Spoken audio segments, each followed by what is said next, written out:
It is my great pleasure to talk to one of the people who I love the most from his legacy of work in the industry, the great Ron Gilbert. Thank you. We're going to talk about The Cave coming out early next year. Let's get the first thing out there, that the perception originally that it was a platformer is incorrect. This really is your real wheelhouse, which is the adventure game. Yeah, it is an adventure game. There is running and there is jumping in the game. But those really, primarily I wanted to put that stuff in the game just to make movement through the world fun. Because I think that is one of the things that kind of classic adventure games suffered from a little bit, was walking around the world was a little bit boring to do. And so I wanted to do something that was just fun as you're just moving around the world. And let's talk about the game. It is kind of reminiscent of some of your earlier work where you have sort of a whole litany of characters that you can play with, all of which has different skills, and you sort of apply them to the various problems at hand. What kind of brings them all together?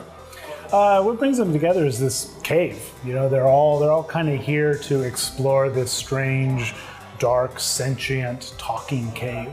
Something has just beckoned them all to this place, and it's kind of why they're there. And as the player, you start out with these 7 characters, and you choose any 3 of them that you want to go into the cave with. And it is very much consistent, I think, with your style of humor. And what I've always enjoyed is there's kind of a deliberate arbitrary quality to everything. Yes, of course there's a hillbilly and an explorer and a monk. Right. They're all hanging out in a talking cave. Somehow it's acceptable. As they do.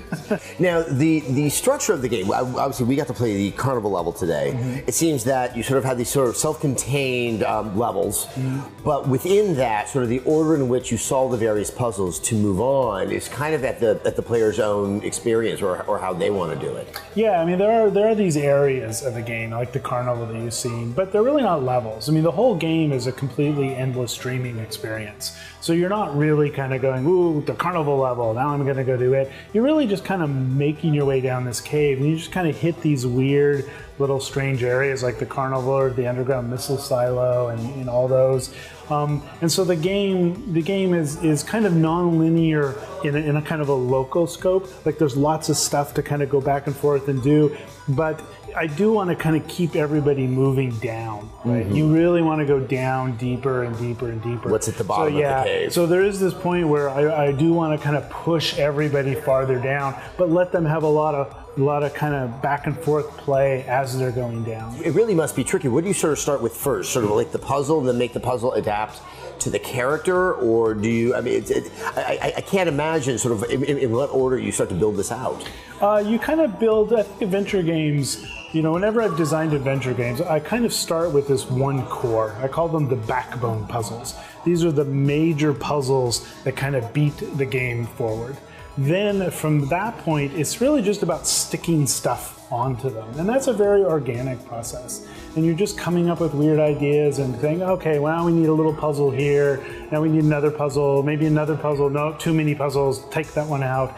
And so you're just kind of going through figuring all that out. And then with the 7 characters, since we wanted each of the 7 characters to have some special skill and some unique way that they can solve puzzles, then we had to layer this whole other set of kind of puzzles that, okay, well, she can solve this puzzle, but he can't solve this puzzle, but we still need to make sure the game is actually playable. So no matter what 3 characters you pick, you always have to be able to make it to the end.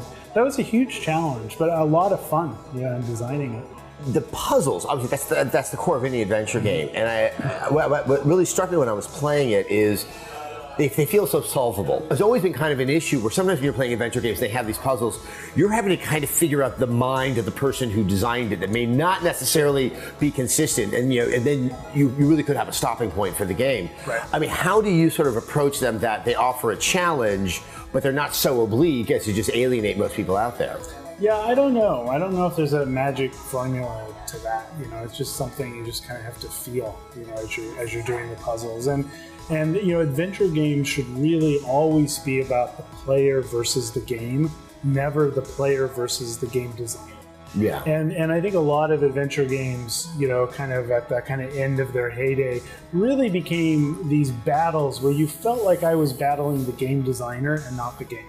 And I think that's kind of the wrong way to go about that stuff. And, so you just, you want puzzles where where, you know, a certain set of puzzles are really easy for a certain set of people, but another set are hard for them. But it's almost the exact opposite for a different set of people, you know? So it's like, if you can kind of get that, you know, everybody's got a little bit of a challenging thing and a little bit of an easy thing. You know, there's the easy ones that just kind of keep them coming back to the game. There's the challenging ones that they feel really good when they, you know, finally solve that puzzle.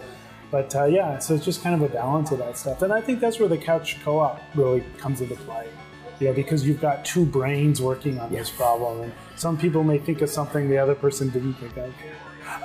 Obviously, as someone who has been making adventure games, you know, especially in the heyday of it, I was curious what you thought sort of happened where they kind of fell out of favor. It was very rare to actually be seeing them. I think we've seen a resurgence in the past few years, but sort of, you know, how you kind of describe the life cycle of the first generation of adventure games. Yeah, I think adventure games, it kind of got to this point where there was this other type of gaming just started to take over, you know, and in some ways, I mean, I jokingly say I blame Doom for the downfall of adventure games, because Doom came out and it was this very completely different type of game on your computer, and it attracted a very different group of people. And adventure games never died. I mean, we were selling just as many copies of adventure games, you know, in the year 2000 as we sold in 1990, but other games were just going through the roof in terms of sales. And I think it was just opening it up to this very, very different audience of people that liked things that were more action-oriented. You know, they wanted that action part of stuff. But I think we're kind of seeing full circle now, because games are something that's becoming very mass market. Everybody plays games. It's not just a weird niche of people in their basements playing games. It's everybody. And I take the train to work, and half the people on the train are playing games the entire way. You know, adults playing. And what that's doing is it's opening up this whole new kind of avenue of games for people. And I think a lot of people will like adventure games. And I think they do, because adventure games are about story and they're about characters. They're not about twitch, they're not about fast action, they're just kind of about thinking and mulling your way through stuff, which I think has a lot of appeal to people. I'm interested, obviously the Cave is going to be available PC and all the consoles, but do you see new opportunities with tablets and with all these new ways that we can play games? Do you see that kind of reinvigorating not just the access to adventure games, but adventure game design? Yeah, I think it is. I think tablets are wonderful because they're mobile. You know, people carry with them, and all those people I talked about on the train playing games, they're playing them on their phones or on their iPads, and I think that really does just kind of broaden, you know, that market up a lot for games. But I think it does mean that we have to think about games a little bit differently, because, you know, it's rare that people are going to spend 5 hours playing a game on their phone. You know, games on phones and mobile devices are these kind of games of opportunity. It's like, I have 15 minutes waiting at the doctor's office and I want to play a game. So, you know, as we move, you know, adventure games onto those platforms, I think we need to be very conscious of that. We need to make sure the adventure games are paced in such a way that having a 15-minute bite-sized piece of the game doesn't feel like you're leaving it, but it feels that there's some satisfaction to it. All right, well, the Cave is coming out, the Wii U, 360, the PS3. It's also available on PC, and it's early next year? January. I cannot wait. It was a lot of fun playing it. Thank you so much for your time, Ron.